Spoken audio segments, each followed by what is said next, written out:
টানা ২ মাস যাবৎ তেল সংকট চলছে। একই চিত্র রাজবাড়ী জেলার প্রতিটি ফিলিং স্টেশনে। রাজবাড়ী জেলার 10টি ফিলিং স্টেশন রয়েছে। 10টি ফিলিং স্টেশনের সবগুলোই কিন্তু আজকে বন্ধ রয়েছে। কোনোটিতেই তেল বিক্রি করা হচ্ছে না। আমরা ঠিক এই মুহূর্তে রয়েছি রাজবাড়ী জেলা শহরের নতুন বাজার এলাকায় কাজী ফিলিং স্টেশনে।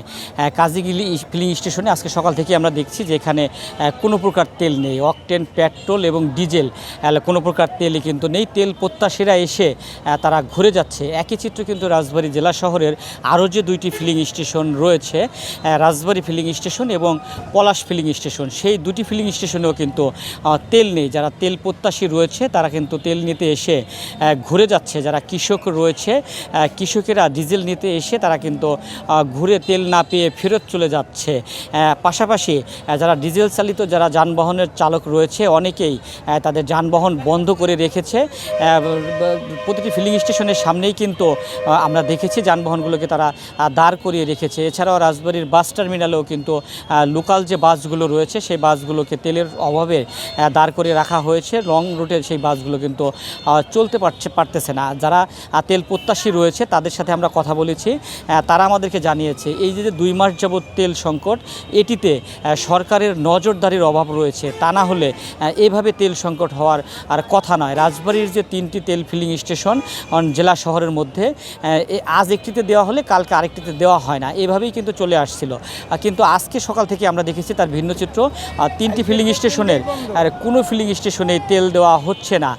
এই বিষয়টি নিয়ে ফিলিং স্টেশনের যারা কর্মকর্তা কর্মচারী রয়েছে তারা আমাদেরকে জানিয়েছেন যে তারা গতকালকে সরকারি ছুটি থাকার কারণে তারা ডিপো থেকে তেল সরবরাহ পাননি, যে কারণে তাদের কোনো ফিলিং স্টেশনে তেল নেই। ডিপো থেকে তেল সরবরাহ করা হলে তারা আবার তেল সরবরাহ করতে পারবেন। তবে এই অঞ্চলে যারা তেল প্রত্যাশী রয়েছেন তারা দাবি জানিয়েছেন অচিরেই পর্যাপ্ত পরিমাণে তেল সরবরাহ করা হবে এবং এই তেলের যে সংকট, তেলের যে কষ্ট সেটি দূর হবে, এমনটি কিন্তু এই অঞ্চলের মানুষের প্রত্যাশা। আমাদের তেলের খুব সংকট। আমাদের বাসায় পাশেই আমরা কৃষি খামার করি। আমার একটা পাওয়ার টিলার আছে এবং একটা স্যালো মেশিন আছে। আমরা তেলের অবস্থা চালাতে পারি না। গতকালকে এসে ঘুরে গেছি, পাই নাই, এখনও আসছি তেল বন্ধ। তাহলে আমরা কীভাবে দেশ কৃষক বাঁচব? বাংলাদেশে 68,000 গ্রাম বাঁচলে কৃষক বাঁচলে বাংলাদেশ বাঁচবে, তাহলে কিন্তু বাঁচবে না। সারা দেশে চলে হলো কৃষকের উপর নির্ভর। আমাদের কৃষি খামার হলো বাংলাদেশের চাউল ডাউল গম, এই সমস্ত খামার। এগুলো যদি বন্ধ হয়ে যায় আমরা তেলের খামারের অভাবে তাহলে আমরা খেত খোলা করতে পারবো না। বিদেশের রপ্তানিতে আমাদের দেশ চলবে না। আমাদের দেশে উন্নতি করতে হবে।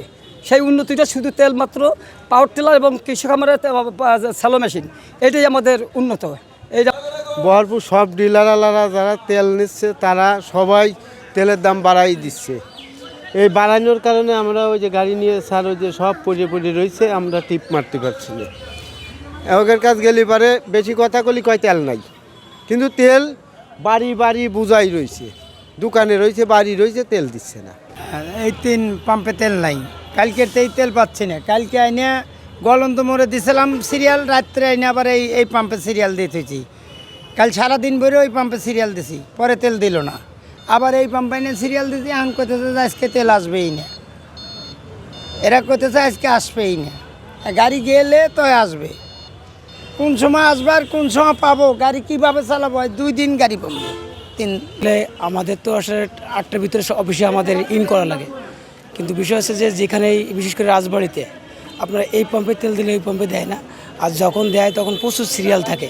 ওই সময় আমাদের মতন যারা কর্পোরেট লেভেলে জব করে এরা কিন্তু আমরা প্রপারলি টাইমটা মেনটেন করতে পারি না। সেক্ষেত্রে দেখুন আমি আজকে এখন তেল নিতে আসছি, আমার গাড়িতে অনলি হয়তো বা 1/2 লিটার তেল আছে। আমাকে কালকে আবার আরেকটা অফিসে কালকে ভিজিট করতে যেতে হবে।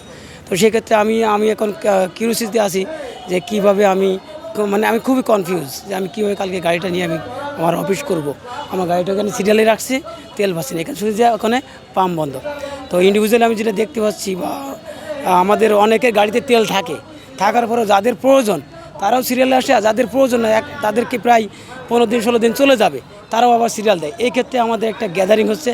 তো আমি আপনাদের মাধ্যমে গভর্নমেন্টের কাছে আমি বলতে চাচ্ছি, এটা যদি একটা প্রপারলি একটা শিডিউল মেনটেন করা হয় তাহলে আমাদের মতন যারা আপনার বেসরকারি জব করে, ইভেন কি যারা গভর্নমেন্ট জব করে তারাও কিন্তু একটা রুলসের ভিতরে পড়বে, তারা একটু স্যাটিসফাই হবে।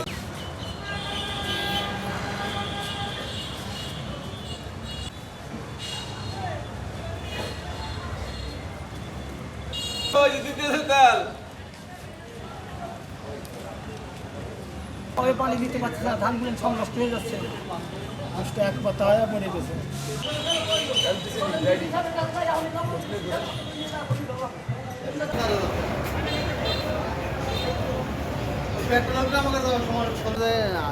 অল্প অল্প দেয় তো চাহিদা কত চাহিদা তো মেলা বসেন